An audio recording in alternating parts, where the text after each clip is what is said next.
Bismillah. Bismillahirrahmanirrahim. Assalamualaikum warahmatullahi wabarakatuh.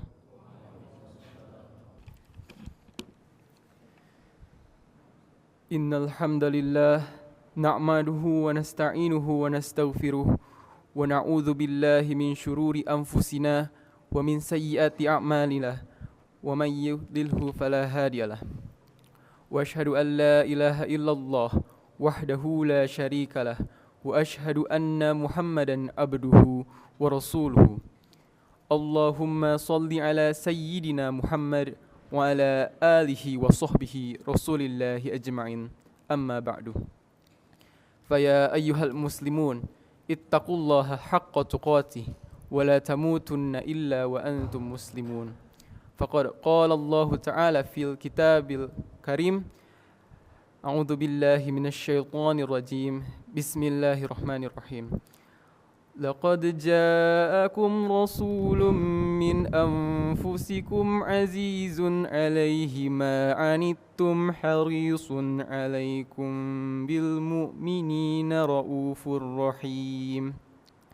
Ma'asyiral muslimin rahimakumullah. Today let us reflect on how Islam is meant to be a source of peace, not conflict. Our religion teaches us mercy and kindness, as Allah says in Surah Al-Anbiya, verse 107. A'udzu billahi minasy syaithanir rajim.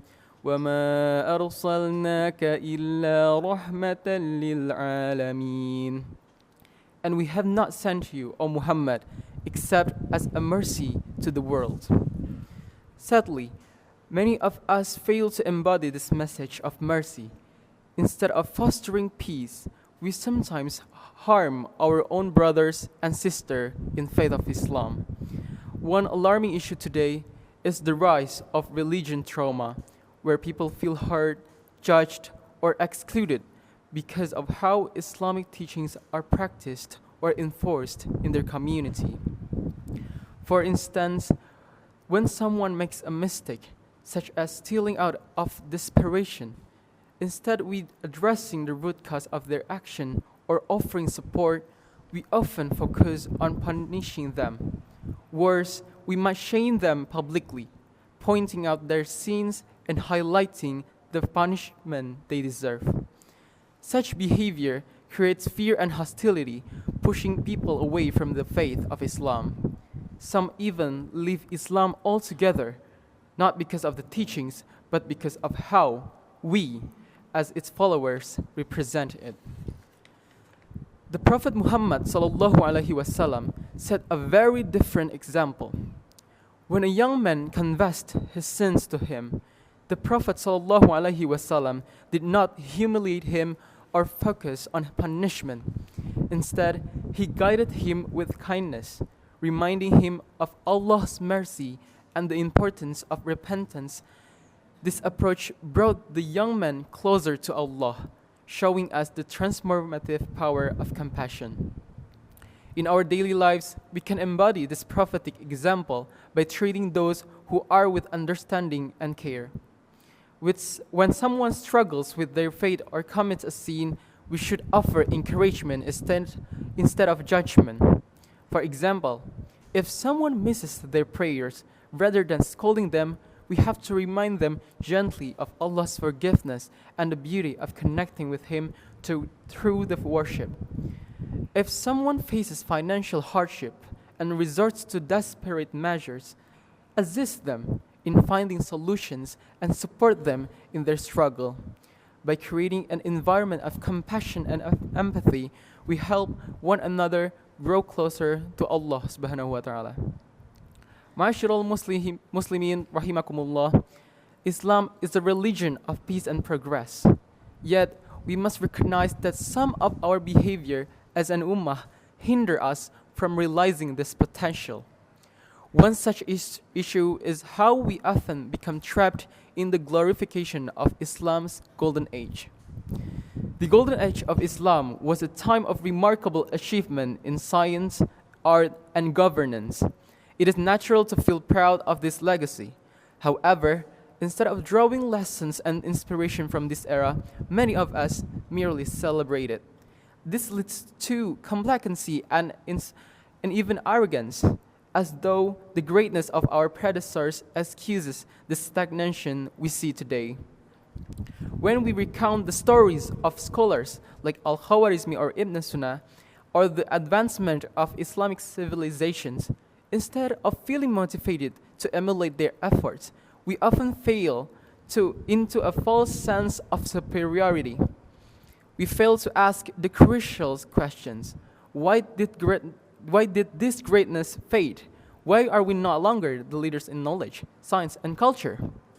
This overemphasis on glorification blinds us to the reality that we, as an ummah, have failed to uphold the principles that once made us great.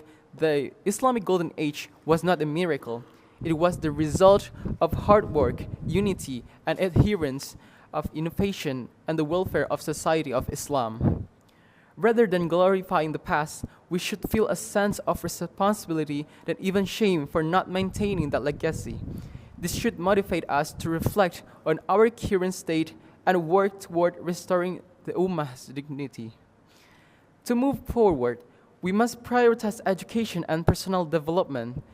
Islam encourages us to seek knowledge and contribute to the betterment of society. Allah reminds us in Surah Al-Qasas, verse 77, أعوذ بالله من الشيطان الرجيم وابتغي فيما آتاك الله دار الآخرة ولا تنس نصيبك من الدنيا وأحسن كما أحسن الله إليك ولا تبغي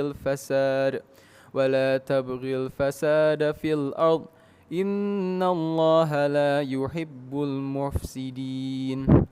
And seek in what Allah has bestowed upon you the reward of the hereafter. But do not forget your share in the world, and do well to others, as Allah has done well to you. And do not cause destruction in the earth, for Allah does not love those who cause destruction. Moreover, we must acknowledge our shortcomings as an ummah and work together to address them. This unity, lack of education, and resistance to change are obstacles we must overcome to be a golden age of Islam. By fostering a culture of collaboration and continuous improvement, we can revive the values that once made the Islamic world a peak of light for humanity. Ma'asyiral Muslimin rahimakumullah, let us commit to leaving behind negative habits such as harsh judgment, exclusion, and complacency towards fellow Muslims. Instead, let us embrace compassion, unity, and a dedication to a progress. May we all strive to embody the true spirit of Islam as a religion of peace, mercy, and advancement. Barakallahu li wa lakum fil Qur'anil azim wa nafa'ani wa iyyakum bima fihi min al-ayati wa dhikril hakim. أقول قولي هذا واستغفر الله لي ولكم وللمسلمين فاستغفروه إنه هو الغفور الرحيم.